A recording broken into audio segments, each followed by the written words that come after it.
Hi, my name is Bob Brennaman. I'm a realtor here in Charleston, South Carolina.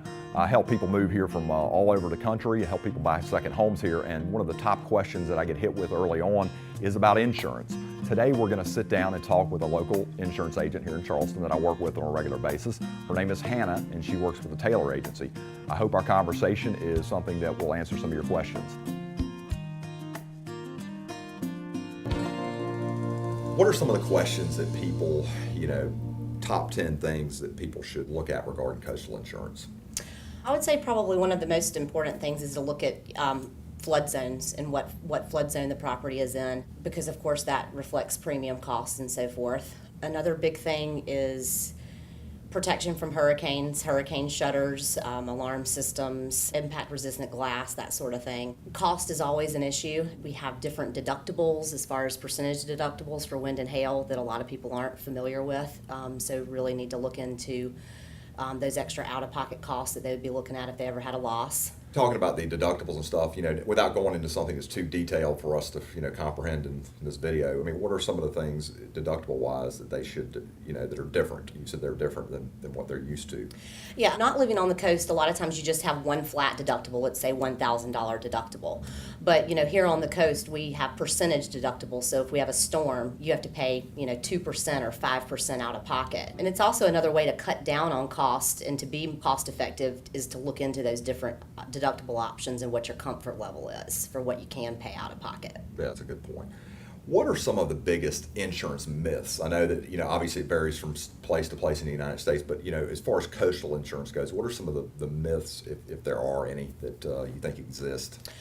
I think a lot of people think that flood insurance is covered under their homeowner's policy. A lot of folks do not realize that you have to take out a separate policy that's through the federal government. A lot of folks think that there are certain things that are covered that are not. For instance, expensive jewelry and fine arts and that sort of thing. There's special limits on homeowners' policies where they would not be covered for their full value unless, they were scheduled correctly. I think, a lot of folks don't realize that general wear and tear isn't covered, not replacing your roof, water seepage that's happened over time and is not going to be paid under insurance if it's just, neglect from the homeowner. Well, if you have a big old hole in your roof that you've let just get bigger and you get a leak, then you could have an insurance claim denied? You could. We've also had, claims denied where there has been water damage leaks behind an appliance or something that has been going on for a month or longer, and that's not covered under a homeowner's policy either. It would be denied for, just typical neglect. Without getting into too much detail, how do they figure out that somebody's neglected it to a point of?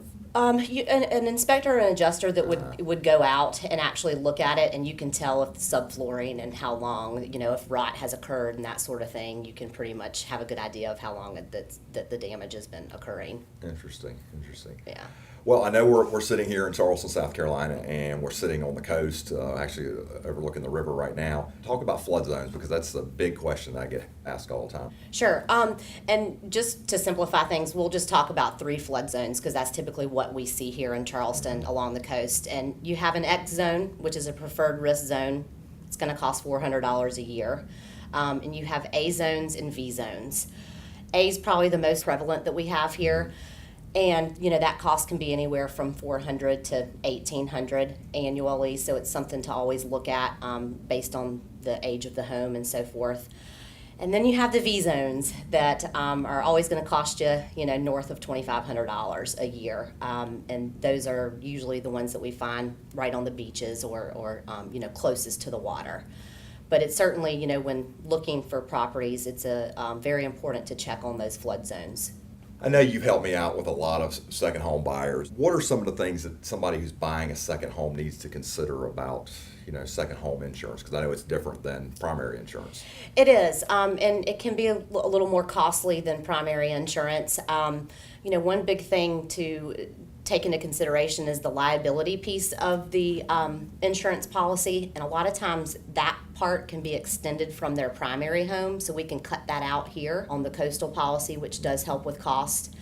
Other things to consider just in, owning a second home here on the coast is to have, a plan in place for, if a storm is coming, someone to put up hurricane shutters or cut water off, that sort of thing. Just some things to think about when you're not here on a regular basis, because, insurance claims certainly do happen more so on second homes than they do on primary, just because, someone's not here to actually see the property daily. Is it different with a second home that they're using as a primary second home, comparing it to like if they buy a beach house from me and they put renters in it, on a regular basis? How does that affect the premium? With rentals that you actually have tenants in, typically a lot of times there's a property management company involved, which does look after the home. We also don't typically have much contents coverage when renters are in there, so actually renters policies are less than just second home policies because the coverage isn't nearly as broad. Tell me some ways that people can cut down on their insurance costs, because everybody's looking to do that, obviously, and there's some ideas that you could share. Some of the biggest things are just, cutting down on hurricane losses. So installing hurricane shutters or impact-resistant windows can really save a lot on your premium. Of course, central fire and burglar alarm systems can really help with premium. New roofs, because they would be built to current code with particular tie downs and so forth, cut a lot of cost off of an insurance policy as well. So how can I help potential homeowners avoid some of the insurance gotchas? I mean, how can I help advise people as I go through the process? Obviously, turning over somebody qualified like you to guide them, but as we're working before we get to the point of a contract, what are some things that I could do, kind of help them avoid pitfalls? One of the biggest gotchas that I think of when you ask me that question is after an insurance policy is written. Typically, the insurance carrier does go and do an inspection of the property. We do find a lot of times that the home is not insured to the replacement cost value where the carrier wants it to be. So, of course, they increase the coverage, which increases your premium. So it's real important to make sure that we are insuring for the correct amount and, of course, not under-insuring, because insurance carriers just don't really allow for you to do that.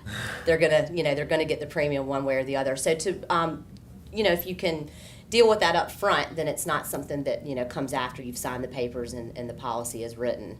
Well, what are some other things that that we haven't talked about here you think are relevant to somebody who's considering buying a second home or buying a primary residence along the Charleston coast?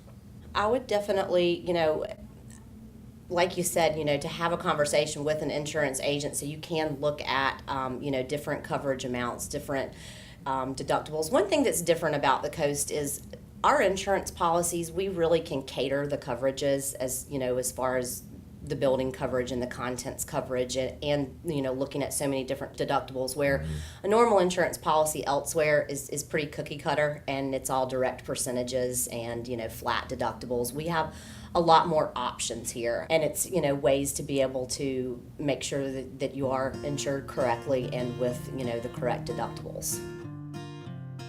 All right, guys, I hope you enjoyed the conversation we had today with Hannah. If you have any questions about insurance, please feel free to call her, or you can call me at 843-345-6074. You can always visit me on the web at charlestonproperty.net.